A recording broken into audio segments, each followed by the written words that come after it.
On this edition of Alberta Dugout Stories, the podcast, Ian Wilson stops by to talk about some of the things he's been working on, and we catch up with Edmonton's Eric Sabrowski.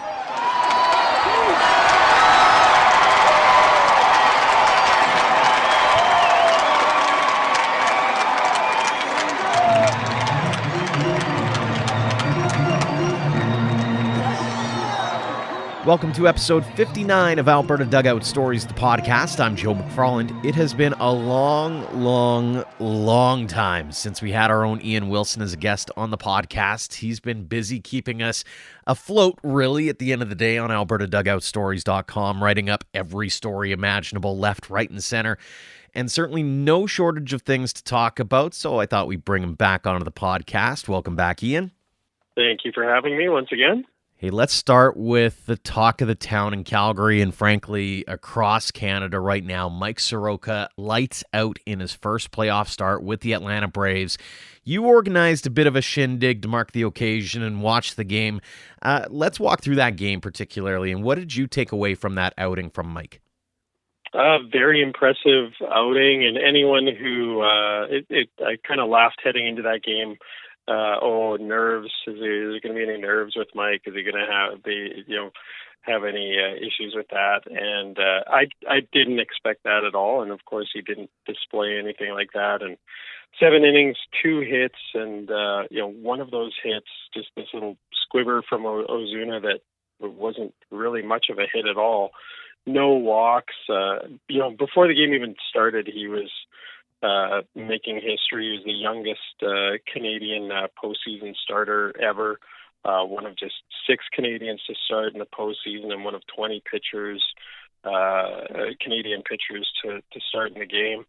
And it's just a dominant performance. And as the game unfolded, of course, they were down 1-0 late in that game, and you just kept thinking, man, he's retired 17 batters in a row. He's setting a Braves record, and he's just doing all these phenomenal things. And it'd be a real shame if they couldn't find a way to win this game. And of course, the Braves did pull it out. Dansby Swanson was great in that game, the shortstop for the Braves as well.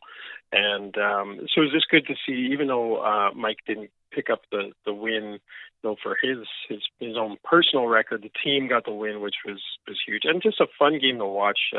Great pitching duel between Adam Wainwright and Mike Soroka. And it's funny how that playoff game really encapsulated how Mike's season went. I mean, you look at his numbers, 13-4 and 29 starts, meaning 12 of those starts resulted in no decisions. And you can take that one of two ways.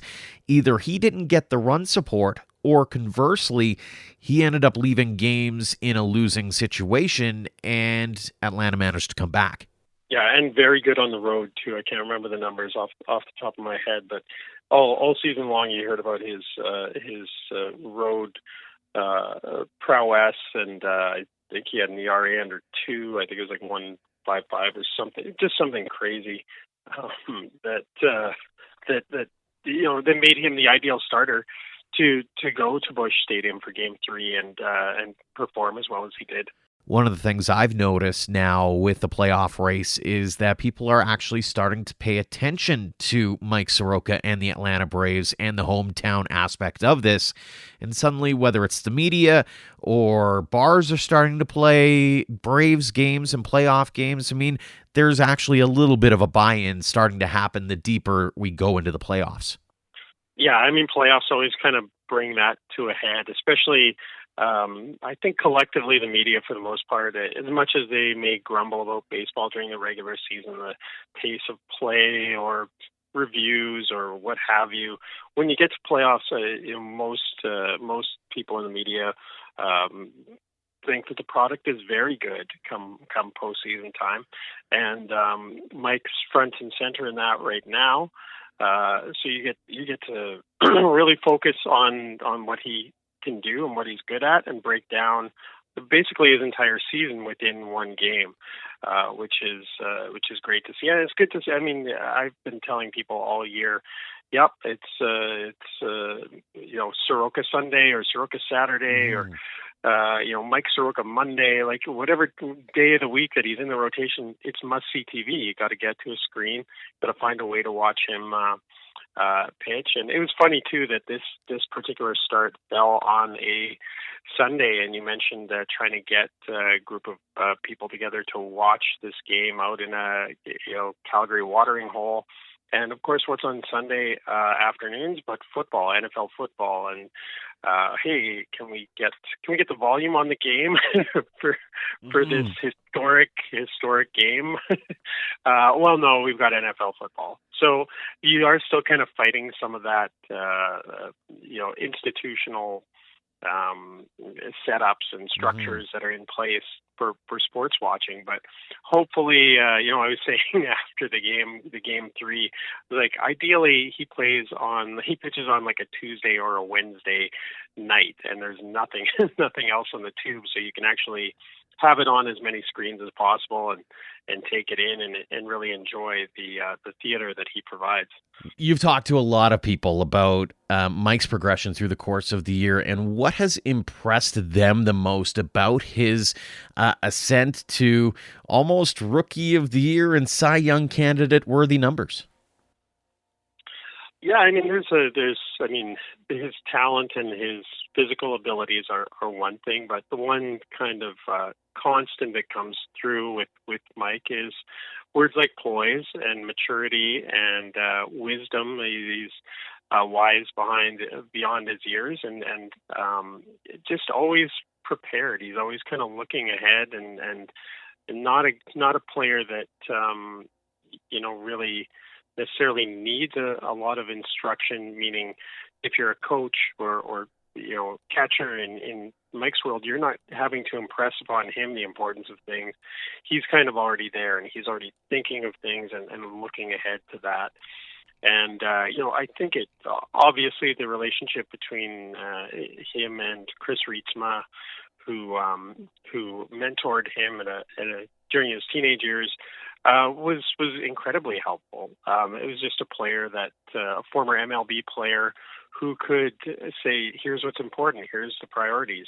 And when Mike was ready to be serious about baseball, which he was in those teenage years, he had someone he could hit up quite regularly about what it took to have success at the major league level.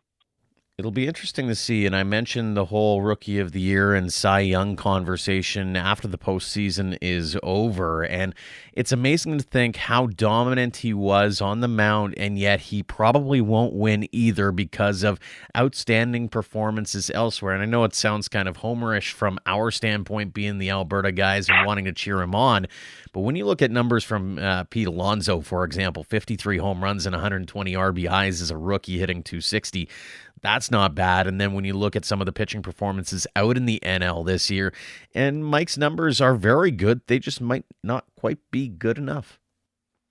Yeah, and I don't expect him, as much as I'd love to see it, I don't expect him to win either of those major awards, which is unfortunate. It's got nothing really to do with Mike or how he pitched. And I'm not sure he could have had a better year. It's just, you mentioned Alonso, and I think those are some gaudy numbers, and whether the ball is juiced or not, he's just put together a fantastic season that with eye-popping numbers, and I think Alonso will probably win that. And in the NL race, I think that's a little bit tighter, but yeah, I just don't think he's quite got enough, especially for a guy who doesn't typically throw out a lot of strikeouts. Like he doesn't rack those up to the same degree.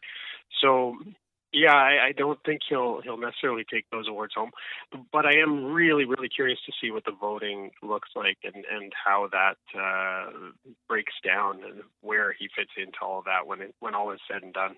We'll be back with Ian in just a couple of minutes, but one of the storylines here in our province off the field has been the recuperation of Edmonton's Eric Sabrowski. He was a draft pick of San Diego in last year's draft, but after a workhorse summer, the Episode 7 guest underwent Tommy John surgery. Earlier this week, I caught up with him to see how things have gone and what his prognosis is going forward. Eric, thanks so much for joining us on the podcast. Yeah, thanks for having me. I'm happy to be here. Episode 7 was the last time we chatted with you. And at that time, you were pretty stoked about the year you were having, and you get drafted by San Diego, and things are going very well. And then all of a sudden, we get the news, hey, Eric's going through Tommy John surgery. How did you find out? And did you have a kind of a hint that you were going to have to do it at some point? Uh, so I knew something was wrong up in my elbow. I wasn't, I'd seen a bunch of doctors out in Kansas through school, and no one could really give me a straight answer. And and I knew, like I said, I knew something was wrong, but I wasn't sure exactly what it was.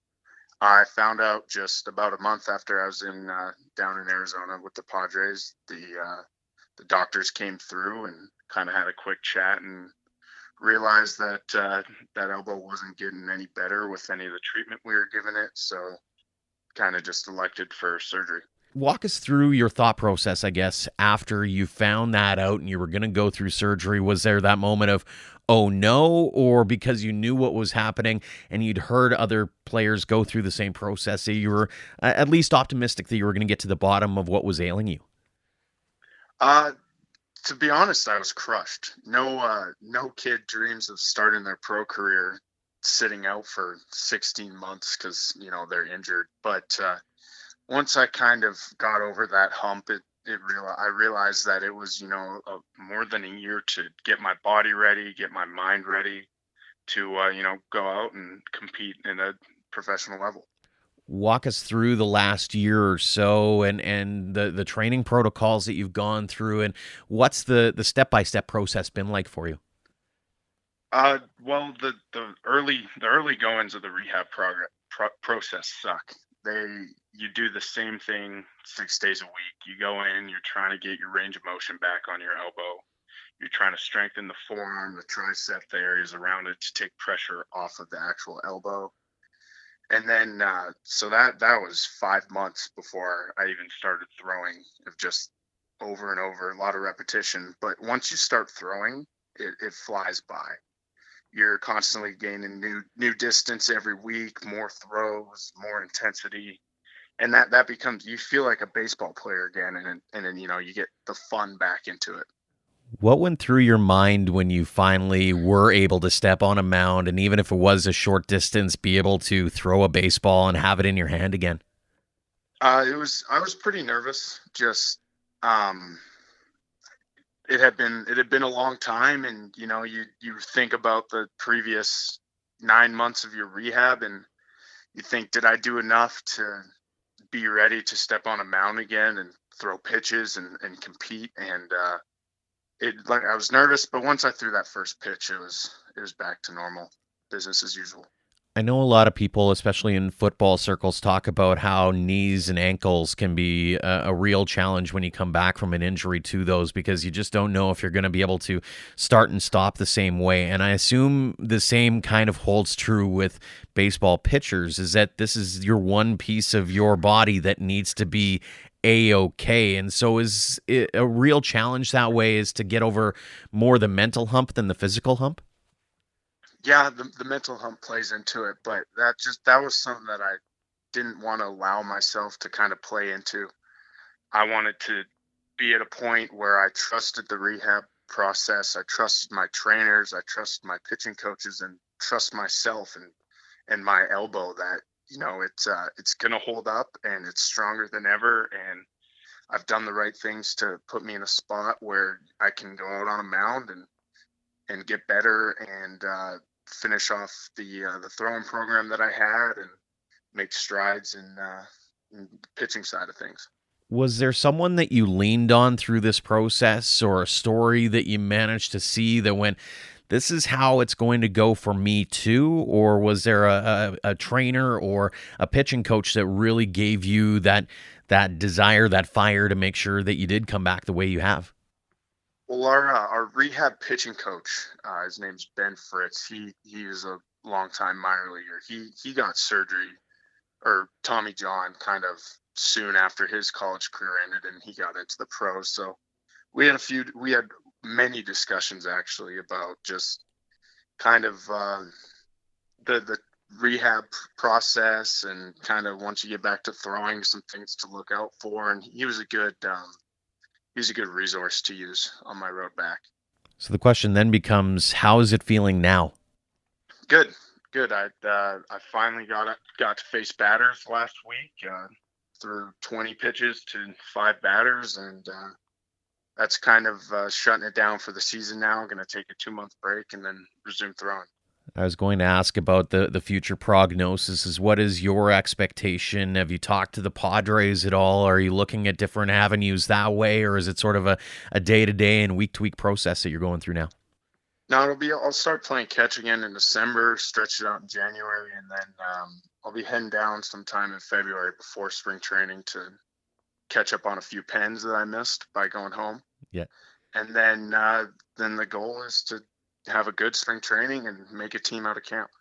Fantastic stuff. Now, I know you're back home, and you've been kind of the attention of social media sphere as well, because you've been chatting with kids up in Edmonton as well. And what's been your main message to them as you've been going through this process?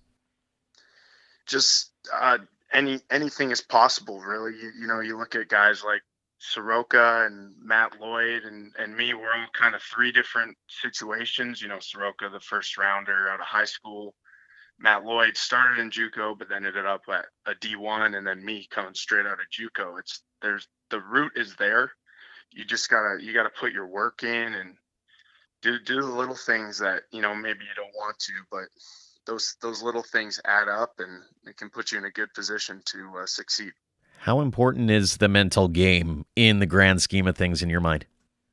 Oh, very, very important. I can't quote that Yogi Berra quote off the top of my head, but it's way more than 50%. It is, you gotta know what you're doing mentally to do it physically. What does it mean to you to have been asked by the crew up in Edmonton to come and speak to kids and to be able to be a bit of a role model for them as you go through your own journey as it's happening?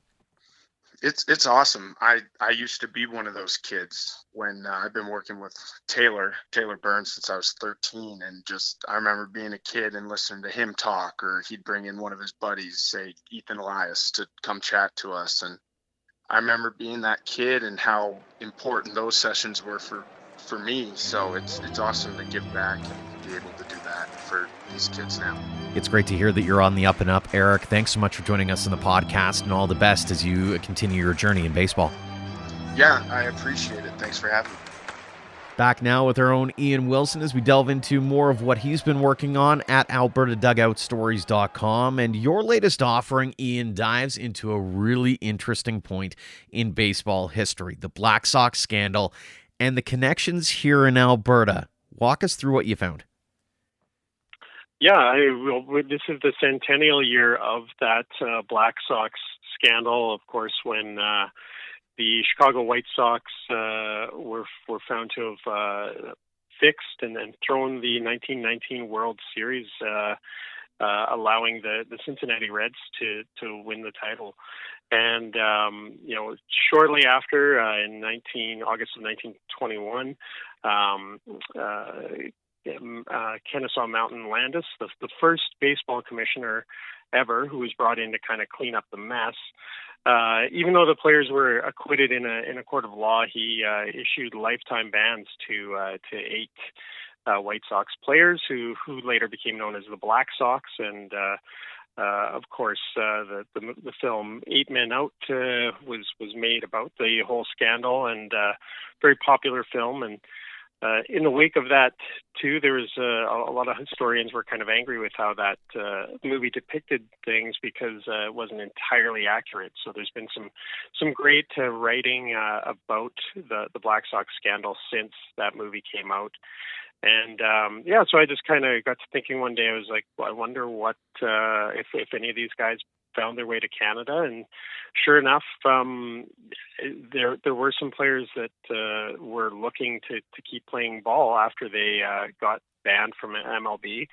And, lots of barnstorming tours took place. Shoeless Joe Jackson went down to the South Georgia League and won a championship down there, playing for $75 a week. There was a ex-Major League Stars tour that took place that included Oscar Happy Felch, who is portrayed by Charlie Sheen in the movie Eight Men Out. Swede Riesberg and Eddie Seacoat were all on that team, and Seacoat and Swede Riesberg ended up getting in a bar brawl during that because Eddie Seacoat, the pitcher, wanted advance payment for the tour, and Swede just kind of said forget about that, and they ended up brawling, and Eddie Seacoat ended up going home, taking his ball and going home. So that kind of brought an end to his barnstorming tour there.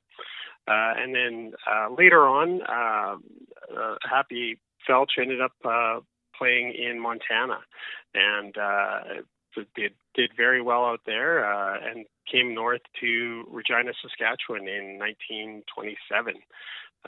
So that's kind of where it all started, and then did some more digging after that. Well, and the amazing thing is once you start digging, and I found this in a lot of the historic pieces that we've written, is you tend to go down rabbit holes, and then all of a sudden what you think the storyline is turns into not quite the story that we end up writing because it took a turn that we weren't really expecting. And so were there any rabbit holes particularly that interested you that made you go, oh man, this is going to be a story that just keeps on giving? Yeah, I mean, there are always those kind of twists and turns and threads as you go through these things. And I kind of, as I mentioned, went into this one wanting to see if any of these Black Sox players played any games in Alberta, which I was able to find out that Happy Felch did end up playing, as I mentioned, playing and managing for the Regina Balmorals. And he, in 1927, he came to Calgary. He played in Claresholm, Vermilion, High River, Edmonton, and was still a very good ball player. Drew very good crowds when they came to Calgary. They drew 4,000 fans, and he was still very good in the field. He's an outfielder who was very accomplished and steady glove, and his bat, he continued to hit very, very well in these semi-pro games, and hit one of the longest home runs out of Mawada Stadium in Calgary, and also hit one of the longest home runs at Drumheller as well. And and then later on so he kind of bounced around a bit after playing for Regina. He ended up going back to Montana and playing there, and ended up playing in a tournament with John Donaldson, who is very well accomplished Negro League star who played for the Kansas City Monarchs. And so he's appeared in tournaments with a player like that. He ended up playing later on in Virden, Manitoba, big baseball hub. He actually made it into a baseball hub for Western Canada in 1929 and 1930 when he played there. And he had Honus Wagner, who is very well known to baseball fans for not only being a Hall of Famer and being a Flying Dutchman and one of the best shortstops ever, but also for that most expensive baseball card ever made. So Honus Wagner was on his team, and Swede Riesberg ended up playing with him on that Virden team as well. And I think what really impressed me most was just this was a guy that could really play. Like you could just see it in the box scores. He was typically batting 500 or better each game, with triples kind of here and there, and then also lots of home runs. He and not just home runs, but the home runs where it was like, this is the longest home run we've seen in this community ever. So that kind of impressed me, and it's, and also just thinking about what an interesting time to have been able to see this player. These guys weren't always welcomed when they barnstormed in certain areas. There were Major League Baseball often fined players who played against or with some members of the Black Sox. So it was hard for them to find games, which is probably why he ended up coming so far north and far away from his Milwaukee home to play. But what an interesting time to be able to have seen such major league talent at that time as a fan, paying 50 cents to get into into Mawada Stadium or Diamond Park in Edmonton and see this kind of action. And in Edmonton as well, one of the pitchers that he faced was a guy named Leroy Goldsworthy. Struck out 20 batters in the series that he was playing against the Regina Balmorals. And he ended up playing in the NHL. He was a very good hockey player and won the Stanley Cup with the Chicago Blackhawks in 1934. So, yeah, all kinds of twists and turns and interesting, as you mentioned, rabbit holes with this story. Well, one of the things that it really highlights is just how popular the barnstorming tours were in Alberta and, frankly, across Western Canada. And I remember hearing stories from, my dad, who relayed stories from his dad about, going out to the ballparks of southern Alberta, whether it was Carmangay or Vulcan or Claresholm or Stavely. And there were barnstorming spots, and there were pretty good circuits all across southern Alberta, frankly, and even you mentioned Vermilion, the Lloydminster area was pretty big for baseball too. And so again, there's some more rabbit holes that we're going to be probably diving through as we continue to watch Alberta Dugout Stories evolve the way it has. Yeah, and one thing I always find interesting, or one thing I always often try to do is put the story in a modern context where possible. So I kept thinking, Hap Felch and Swede Riesberg playing in Western Canada, what would the modern day equivalent of that be? Yeah.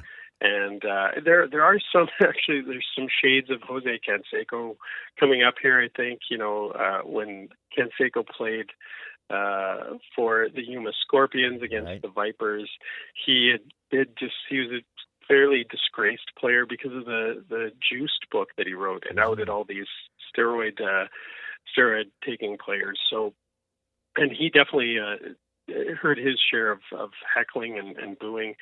But in the newspaper reports I found of Felsch, you never really saw too much in terms of reporters questioning him about the Black Sox or him being heckled or booed. It just seemed like people were embracing the baseball and the skill that he had. But and then I think too, like, would this be like if Barry Bonds was to have been actually busted for steroids, and somehow he ended up playing in Calgary of all places? Is that comparable to what we saw with these Black Sox players coming through? I don't know.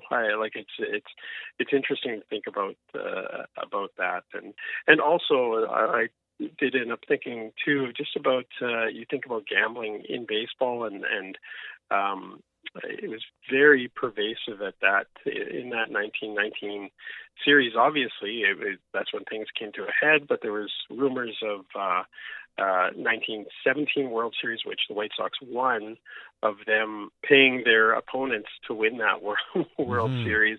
And there's a long history of gaming in that sport prior to that and afterwards, of course.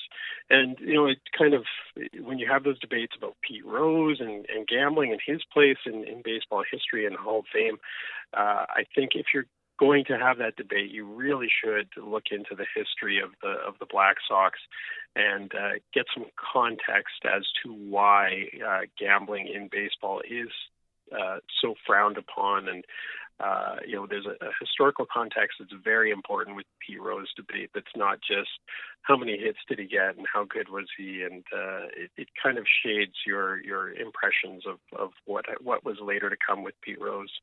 It is really amazing to look back on, and we're going to continue to dive into some of the historical stories as we go into the colder months of the year here in Alberta. Clearly, we're slowing down a little bit, I think, in terms of the amount of stuff that you're going to be seeing on albertadugoutstories.com. But when we do post stuff, you're going to know it's going to be a little bit more thorough, a little less